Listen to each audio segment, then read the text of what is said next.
Es ist mir eine große Freude, Ihnen in den folgenden Videos 17 junge Künstlerinnen und Künstler aus Myra vorzustellen, mit denen ich für 2,5 Tage zu der Geschichte ihres Städtchens gearbeitet habe.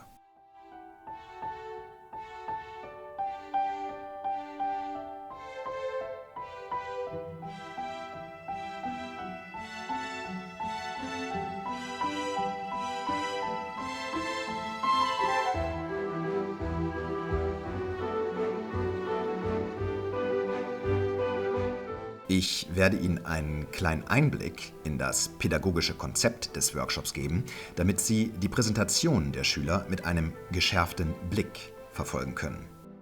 Es wird Sie in die Lage versetzen, besser den Prozess zu verstehen, über die Sie Ihre eigene Haltung, Ihre eigene Stimme zu diesem Thema gefunden haben.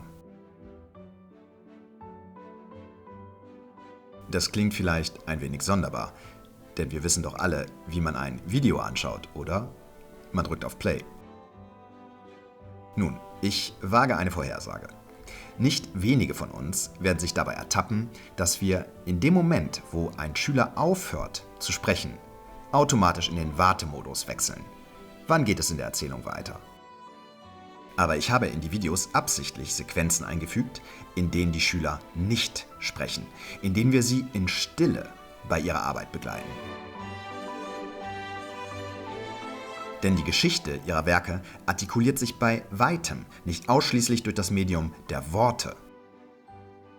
Ich lade Sie ein, zu achten auf ihre Blicke, ihre Körperhaltung, ihre Gesten, die alle eine eigene Stimme, ein eigenes Timbre haben. Sie erzählen uns damit Facetten über die Aneignung der Geschichte, die jenseits der Worte liegen. Sie werden feststellen, dass die Videos nie nur das fertige Werk zeigen, sondern viele Sequenzen enthalten, die den Entstehungsprozess dokumentieren. Ich habe sogar Passagen eingebaut, in denen Sie mit Materialien arbeiten, die sich letztlich überhaupt nicht im endgültigen Werk wiedergefunden haben. Warum? Um meine Workshops zu beschreiben, bevorzuge ich den Begriff interdisziplinäres Laboratorium. In meinen Workshops sage ich den Teilnehmenden nie, was sie kreieren sollen. Ich begleite sie zwar auf mäeutische Weise, aber sie sind völlig frei, nicht nur in Bezug auf die Form ihrer Werke, sondern auch in Bezug auf ihre Geschichte, die Botschaft.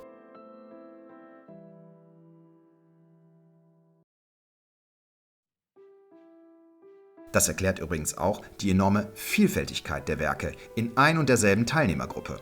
Ich habe sie ermutigt, zu experimentieren, sich zu verirren, sich wiederzufinden, zu fallen, wieder aufzustehen, hartnäckig zu sein, zu entdecken, dass der Weg zur Lösung oft nicht linear, sondern verschlungen ist.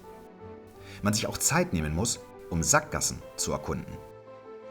Denn diese Fähigkeiten sind es, die es auch im Leben allgemein braucht, wenn es darum geht, eine Haltung zu entwickeln als kreativ aktiver Bürger mit einem kritisch autonomen Esprit. Wir sind in dieses Abenteuer eingetaucht gemäß der sogenannten Matrix-Methode, Metapher X.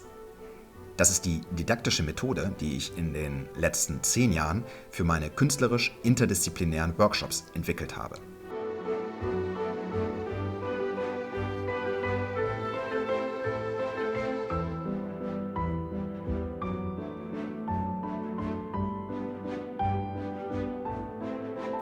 Und falls einige von Ihnen gerade ein kleines Déjà-vu hatten, das ist verständlich.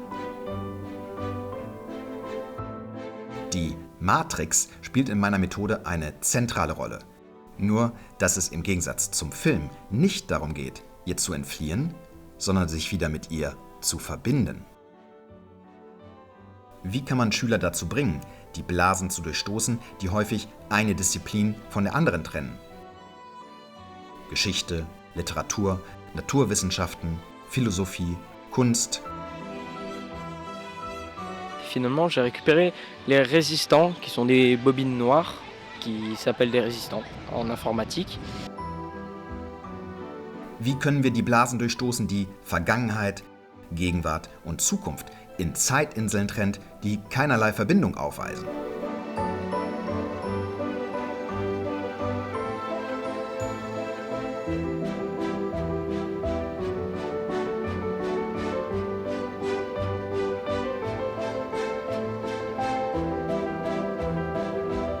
können wir die Grenze durchbrechen, die häufig besteht zwischen dem Leben in der Schule und dem Leben außerhalb, zwischen Schulaufgaben und unseren Freizeitleidenschaften?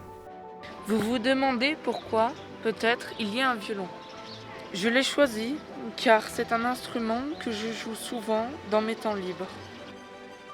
Die Matrix-Methode stellt uns vor die Herausforderung, sich für eine neue Wahrnehmung der Realität zu öffnen.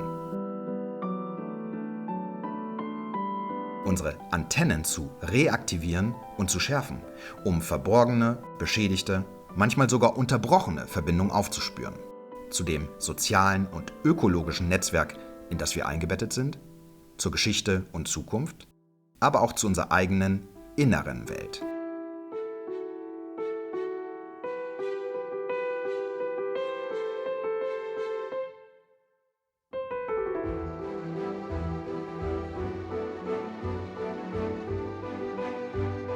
Angesichts dieser pädagogischen Leitlinien war es für mich klar, dass nur ein einziger Ort für die letzte Phase des Workshops in Frage kam. Der Ort, an dem die Schüler ihre Werke präsentieren. Der Platz Balla. Dieser zentrale Platz, der sich vor dem Rathaus von Myra erstreckt. Er ist der Nabel der Geschichte, zu der wir gearbeitet haben.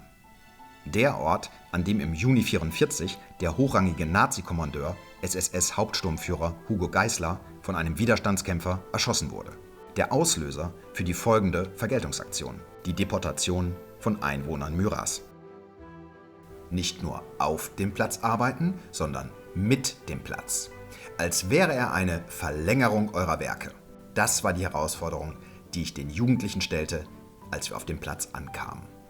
Die Schüler sollten neue Verbindungslinien zu diesem Ort entwickeln, der eine zentrale Rolle spielt, sowohl in der Geschichte als auch in der Gegenwart ihrer Stadt.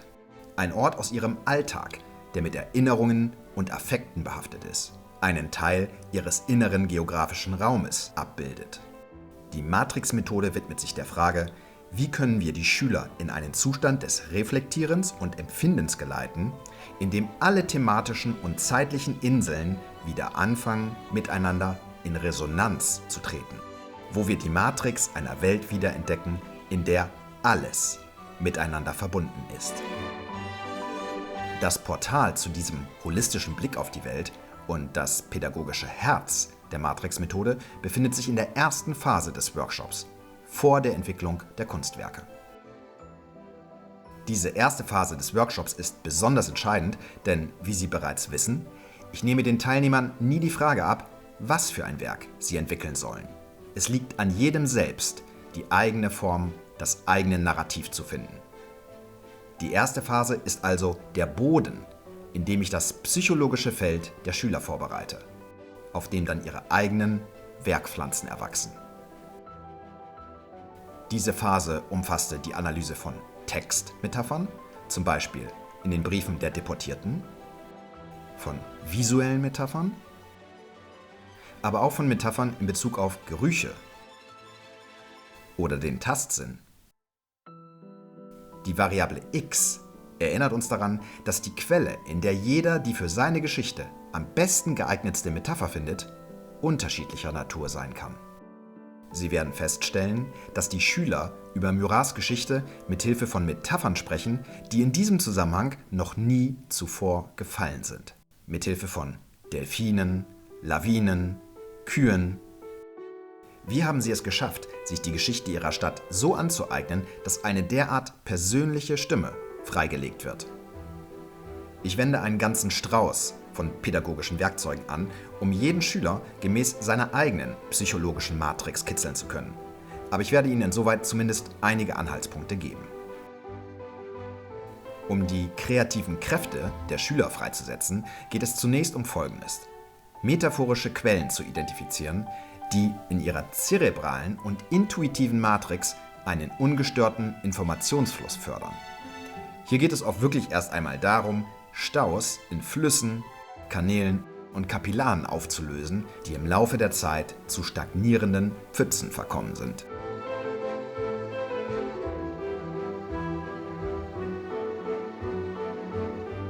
Il y a bien longtemps, dans mon petit village. En plein milieu de juin, un orage a surgi. Ce n'était pas de l'eau qui tombait des nuages. C'était du fer, du feu, du sang et du mépris. Un orage, c'est bon quand la terre est bien sèche. Il redonne la vie aux fleurs un peu fanées. Mais cet orage-là, celui de qui je prêche, au lieu de la donner, eh bien non, il l'a pris. Il a pris la vie à tous ces êtres chers. Qu'on appelait Papa, qu'elles appelaient Chéri. Dieses Gedicht, auf das auch der Titel des Workshops zurückzuführen ist, habe ich aus mehreren Gründen als einen zentralen Gegenstand unserer Analysen ausgewählt. Erstens, indem der Text von Gewitter, Wolken, Blumen und Erde spricht, enthält er Metaphern, die starke Bilder mit universellem und zeitlosem Charakter darstellen. Dies ermöglicht den Schülern, auch ganz unabhängig vom historischen Thema, Verbindungen zu ihrem persönlichen Bezugssystem und Fachwissen zu knüpfen.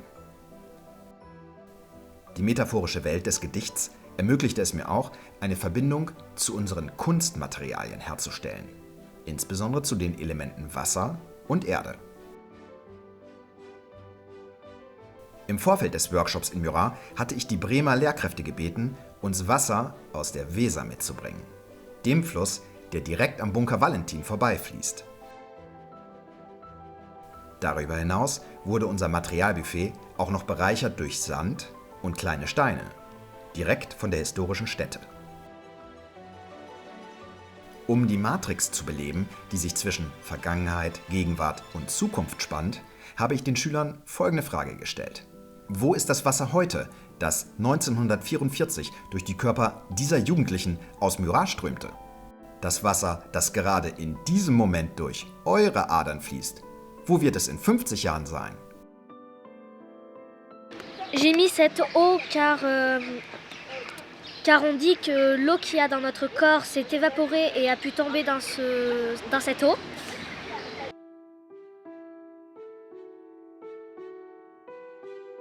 In meinen Workshops suche ich immer nach Materialien, die es ermöglichen, das Thema in der Matrix der regionalen Landschaft zu verankern. Murat ist eine Stadt, die seit jeher stark von der Beziehung des Menschen zur Umwelt beeinflusst wurde, zur vulkanischen Geografie, die Landwirtschaft. In Anlehnung an die Erdmetapher aus dem Gedicht Das Gewitter war es mir wichtig, dass die Steine aus dem Bunker Valentin, ihr Pendant, in den in Murat allgegenwärtigen Schieferplatten finden, die dort vor allem für die Dächer verwandt werden.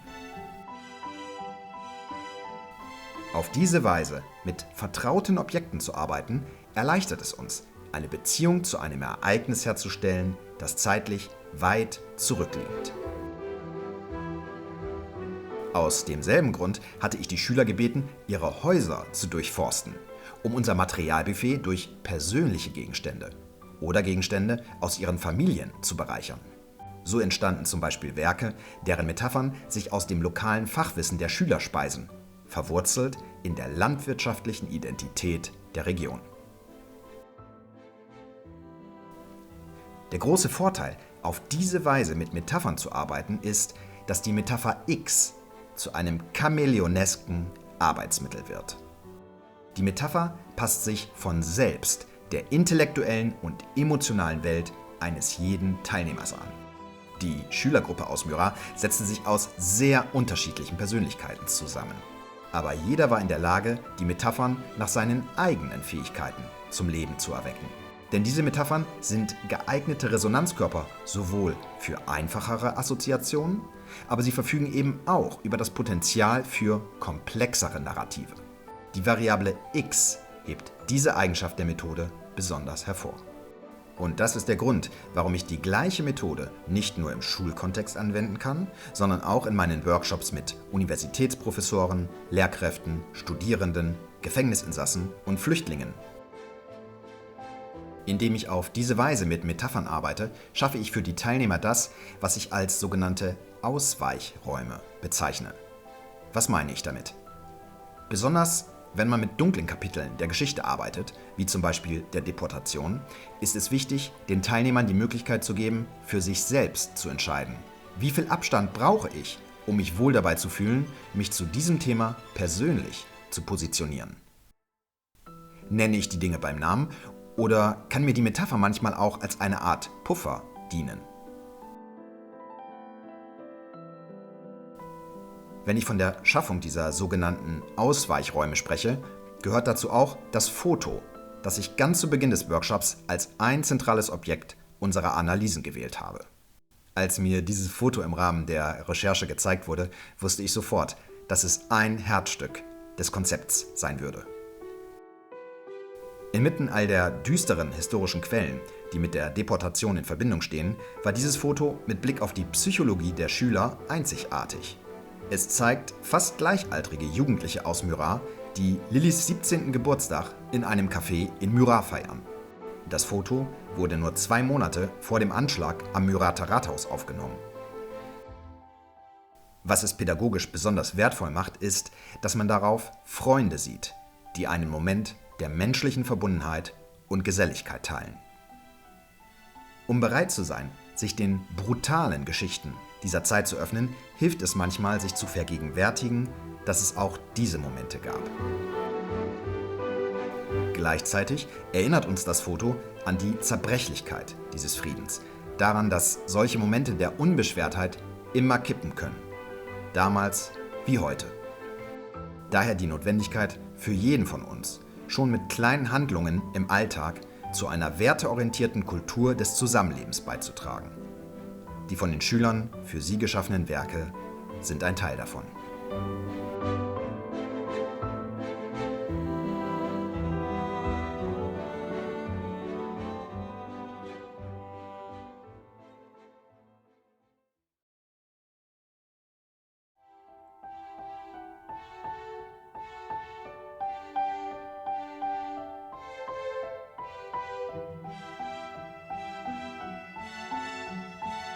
Notre œuvre s'appelle La main de l'horreur.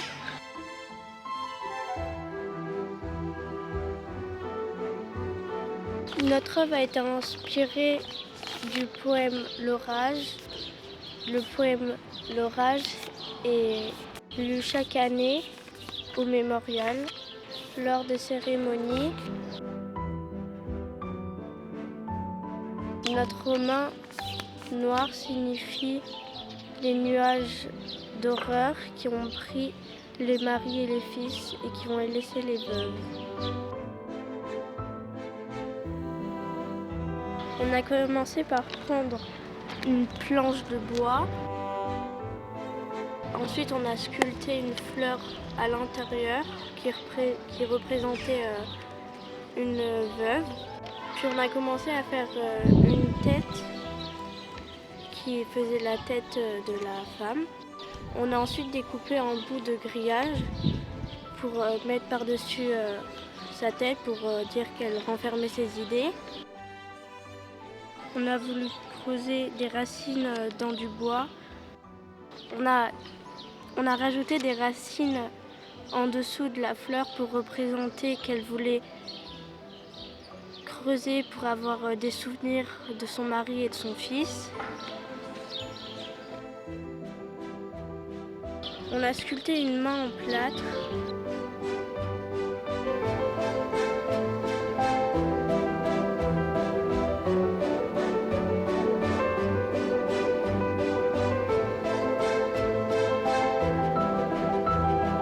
On a sculpté une main en plâtre qu'on a peint en noir pour représenter les Allemands qui avaient déporté son mari et son fils.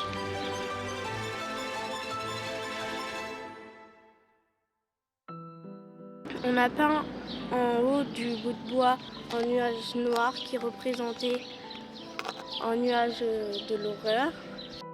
On a rajouté un dégradé de couleurs avec les nuages noirs. On a placé notre œuvre sur le bord du mémorial.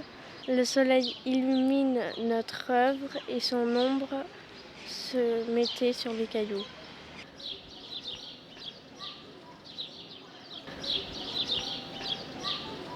La deuxième partie de notre œuvre s'appelle la réconciliation. On a commencé par choisir un bout de bois. On a commencé à sculpter 2 personnages, un pour représenter l'Allemagne et l'autre pour représenter la France.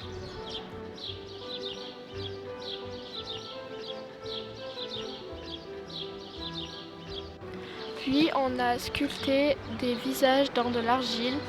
On a fait des visages souriants puisqu'ils sont réconciliés. On a commencé à peindre le ciel avec du bleu et on a rajouté des touches de blanc pour faire les nuages et un peu de jaune pour faire le soleil. On a vu qu'il manquait quelque chose en bas et on a rajouté 2 mains et un cœur au milieu pour dire qu'ils se sont réconciliés et qu'ils sont redevenus amis. On avait laissé comme ça et après il y a des professeurs de Brême qui sont venus nous amener du sable qui venait du bunker. Et on a décidé de l'introduire dans notre œuvre sur une planche de bois qu'on avait sculptée pour pouvoir y accrocher notre œuvre.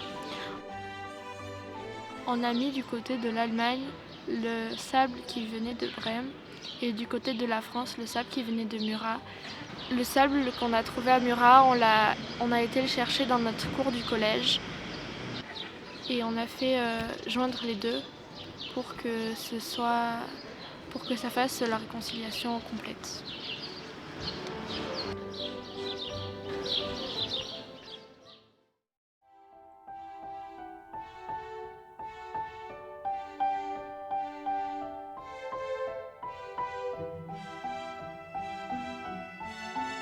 Mon œuvre s'appelle La fontaine de la vie.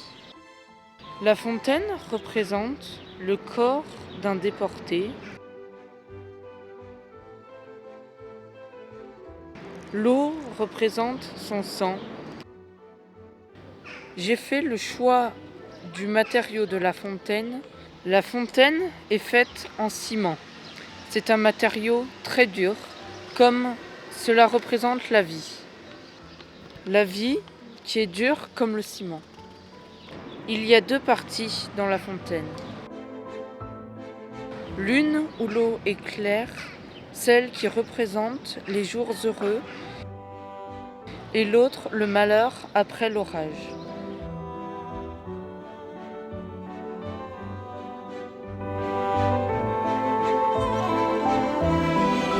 Ici, vous voyez le côté du bonheur de la vie d'un déporté avant l'orage. Vous voyez une fuite du compartiment où il y a le sang pur, où pousse une jolie fleur. On voit l'orage qui se présente au-dessus des 2 parties. Ici, vous voyez ensuite la partie du malheur quand ils ont été déportés.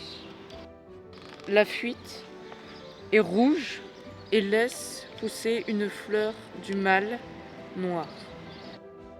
Cette pierre représente la douleur du travail dans le bunker. Cette pierre est très spéciale. Des enseignants de Bremen nous ont rapporté ces pierres qu'ils ont collectionnées pour nous. Elle est très importante car elle vient directement du site du bunker. Vous vous demandez pourquoi peut-être il y a un violon. Je l'ai choisi car c'est un instrument que je joue souvent dans mes temps libres. J'ai fabriqué les cordes avec de la vieille ficelle qui date d'il y a très longtemps que j'ai trouvée dans ma maison. J'ai sculpté le manche avec du bois.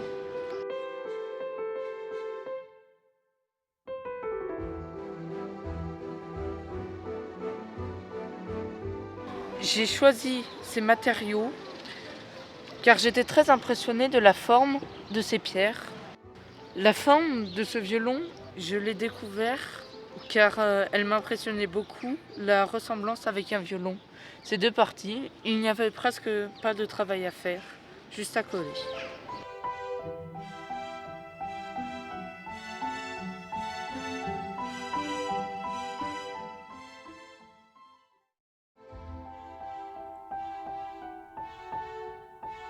Mon œuvre s'appelle La séparation, car un dauphin rose a perdu sa famille. Des humains ont pris un filet, ont attrapé sa famille. Le dauphin rose, son chemin s'est séparé. Sa chair s'est déchirée, sa peau s'est déchirée tellement qu'il était triste. Il y a du sable du bunker qui est à côté. Parce que quand ils ont attrapé sa famille, car les Allemands ont attrapé sa famille avec des filets, ils ont lancé un filet pour attraper ses parents. Et ça a séparé sa route.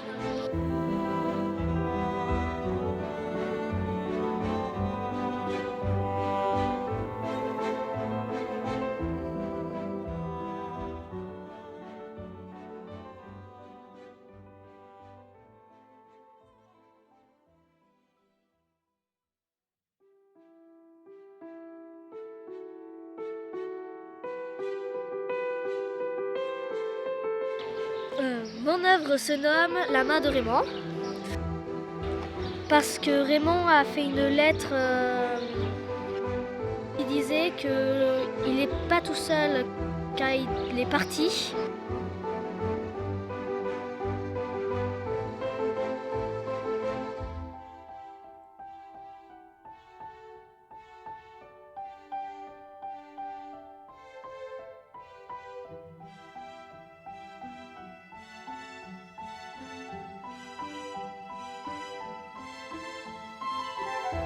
Donc j'ai représenté une main.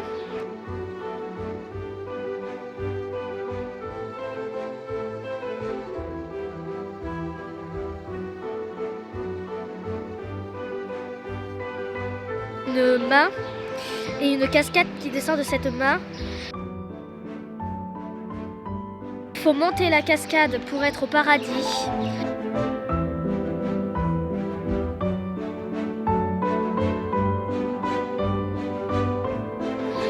Pour éclairer le paradis, j'ai représenté une ampoule, une fleur qui l'éclaire.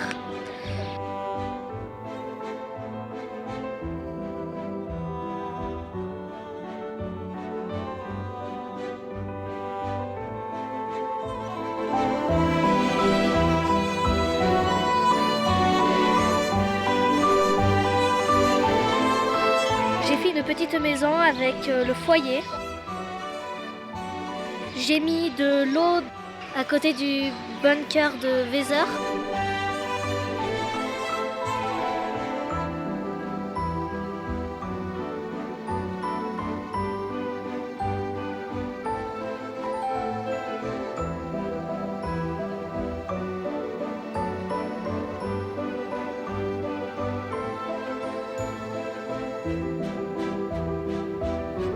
Et du sable de Weser.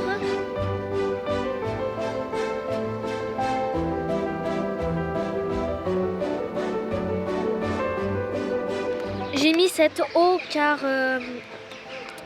on dit que l'eau qu'il y a dans notre corps s'est évaporée et a pu tomber dans cette eau.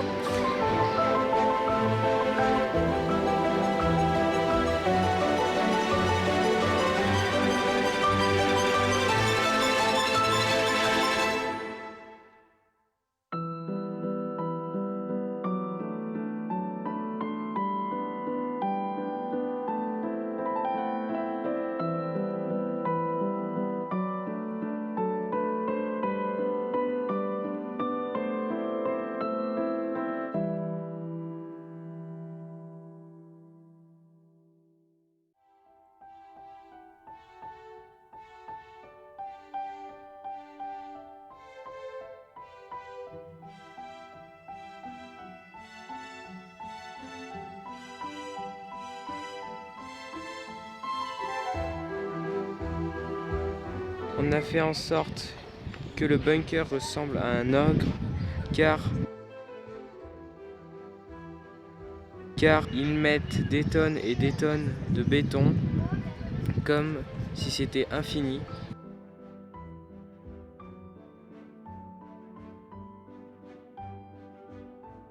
Pour représenter les personnes, au début on voulait faire des personnes en argile, mais pour représenter l'espoir qui est de couleur verte, On a fait des feuilles vertes. Plus elles deviennent foncées, plus l'espoir diminue.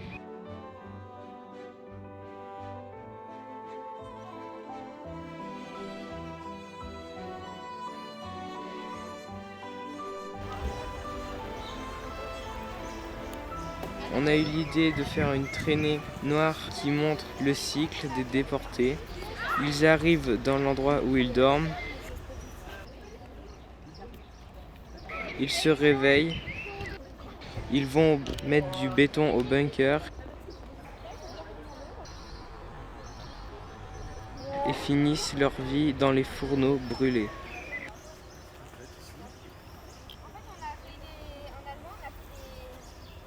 La petite sculpture que vous voyez au milieu est un tronc d'arbre qui a été coupé, où il y a des fils verts qui poussent, qui représentaient l'espoir qui repousse et la résistance. On s'est inspiré d'une photo où il y avait un tronc d'arbre coupé, où il y avait des tiges d'herbe de feuilles qui repoussaient. Et ça m'a donné l'impression que c'était l'espoir qui revenait. Je ramasse par terre une frêle petite branche de chêne, avec 4 feuilles couleur or, de la couleur des cycles de la vie, de l'une qui se termine avec l'approche de l'hiver, avant la renaissance annoncée dans la lumière des jours qui rallongeront à nouveau. J'aborde les derniers virages avant Murat. Il est midi, il fait beau, le ciel est bleu. Je rejoins le cimetière de la ville, le caveau familial. J'accroche la petite branche de chêne à la plaque à la mémoire de Georges.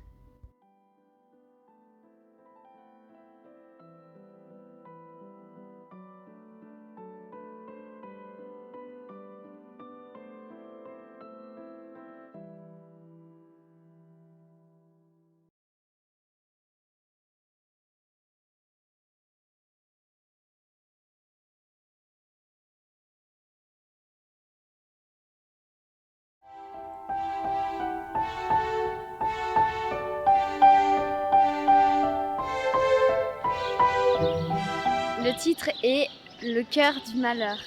Cette œuvre raconte l'histoire d'un nuachon, d'une main, d'un éclair et de fleurs représentant la vie. Tout d'abord, l'éclair sort du nuage.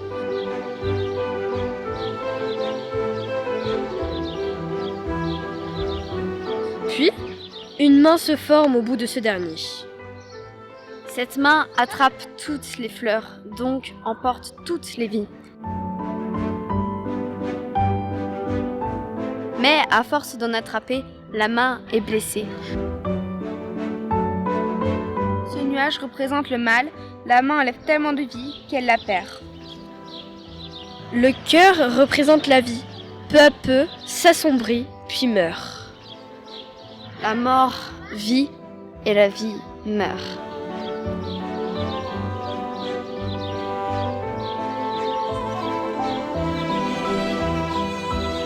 Notre œuvre se nomme La fleur du bonheur.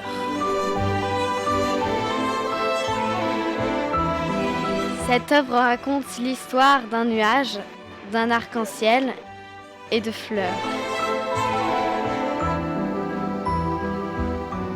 Partant des nuages, l'arc-en-ciel tombe jusqu'aux fleurs.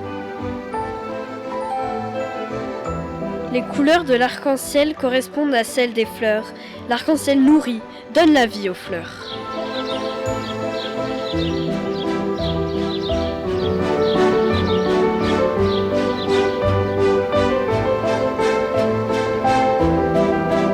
Sur un rocher, on peut voir le portefeuille de Louis, surnommé Lily.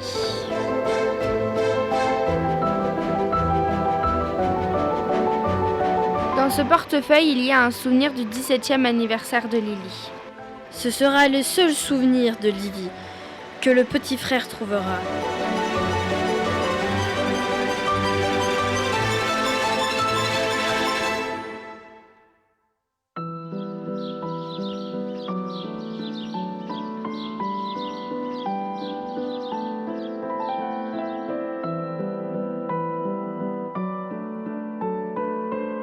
Et la rivière représente la vie que passent les êtres vivants, emportant le passé dans son courant.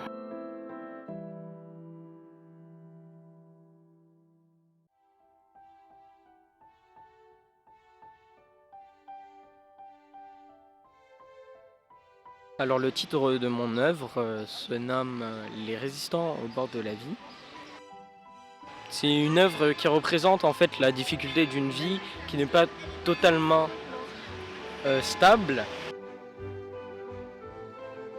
L'idée m'est venue en ouvrant un tourne-disque car je voulais récupérer la plaque tournante.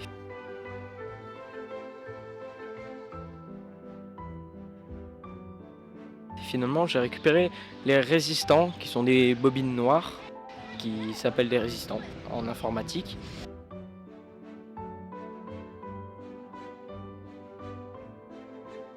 Donc ça m'a donné l'idée de récupérer les composants verts pour faire comme si c'était la vie qui n'était pas stable et dangereuse avec les pointes de soudure.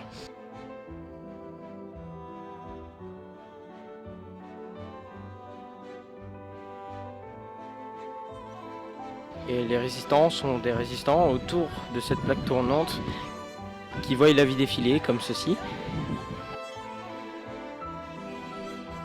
Et qui la vivent mal ou bien, qu'il y ait des bons moments ou pas, ils restent ici et ils bougent pas.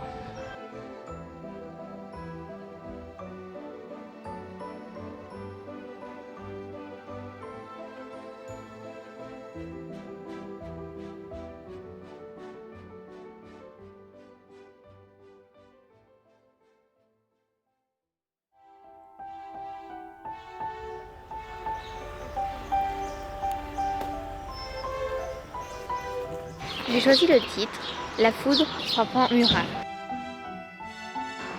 Au début, je voulais graver le bois et graver directement les personnages dans le bois.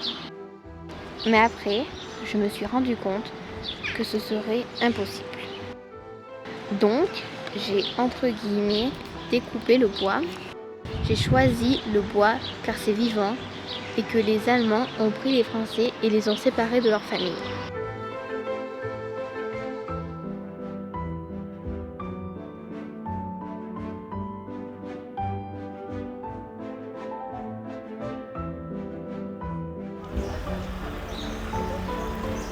Puis, je l'ai peint en vert, comme la couleur de la nature. J'ai ensuite assemblé mes deux bonhommes en pâte à modeler. Je les ai peints. J'ai mis les galets rapportés par les professeurs venant de Brême et je les ai collés. J'ai créé ma fontaine en terre cuite. Je l'ai peinte en gris comme la fontaine de Murat. Sur mon bout de bois qui est le socle, on voit du sable venant du Brême et ce sable on le retrouve aussi dans la fontaine, là où il y a de l'eau de Brême venant du bunker, là où les Muratais ont été déportés. On voit ensuite le représentant allemand se faire fusiller par un résistant.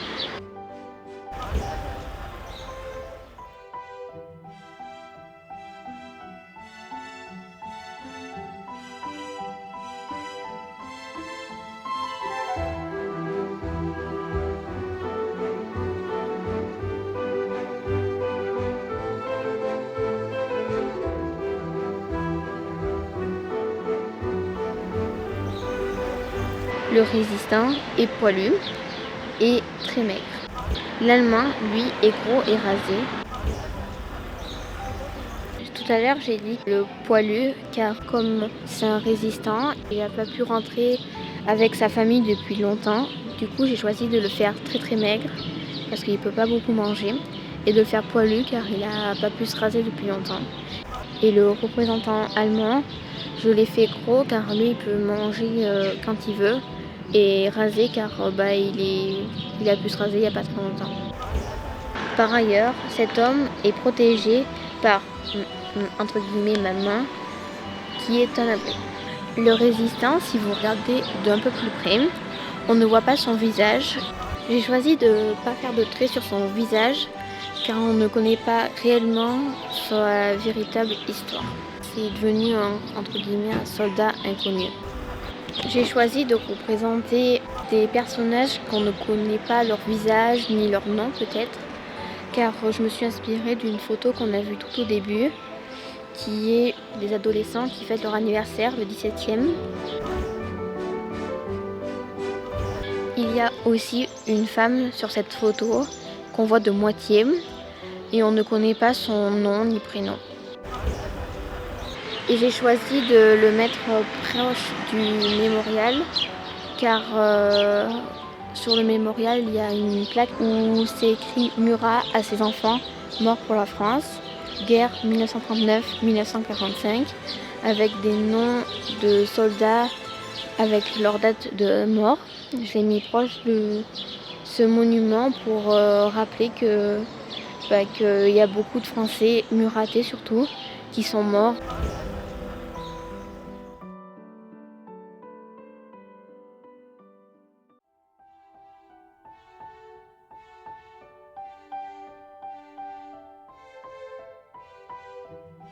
La construction du bunker.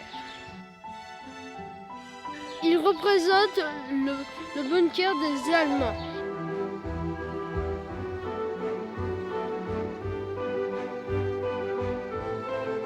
Il représente la tristesse.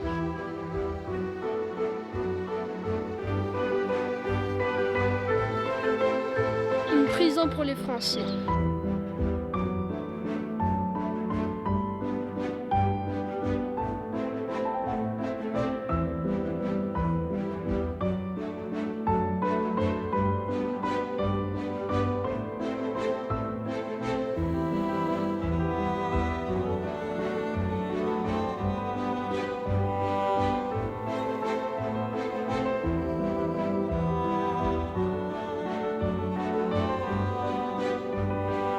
L'homme au fil triste. Il est prisonnier. Il est donc triste. Il pense à sa famille qui lui manque. Il est penché. Les fils représentent son corps.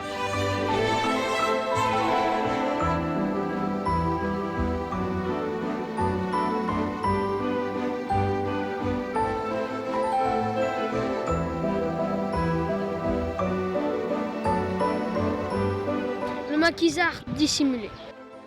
Le maquisard cherche à se cacher des soldats allemands pour éviter de se faire attraper et ne pas devenir un prisonnier.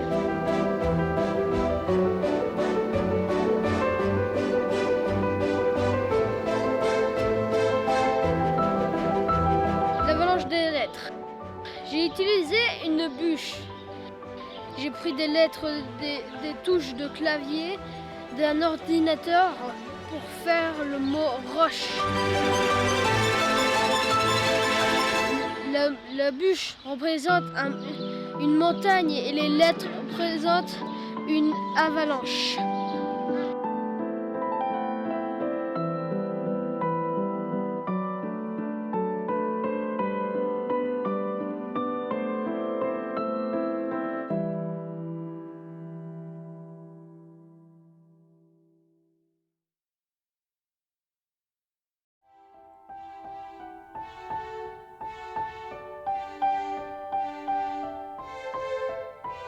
Notre œuvre s'appelle La plainte de la tristesse.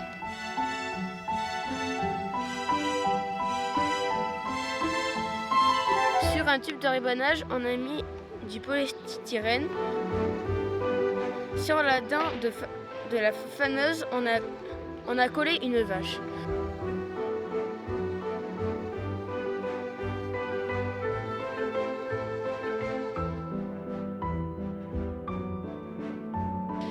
Les pétales sont normalement colorés, mais sur notre œuvre, les pétales sont enroulés durs comme du fer, car les muratés ont mal. Là, elles sont noircies et ils ont peur et ils se referment en eux. Pour montrer la violence qu'ont vécu les muratés, On a fait du sang qui coule du polystyrène.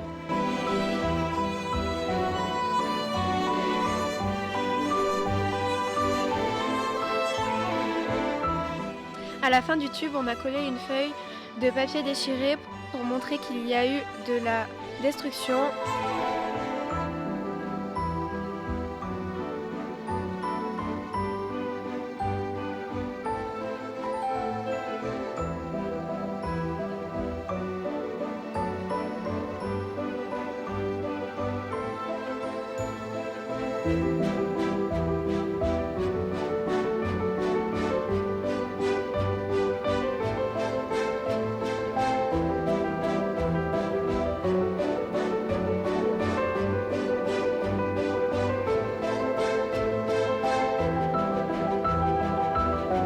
Pour montrer qu'il y a eu des morts.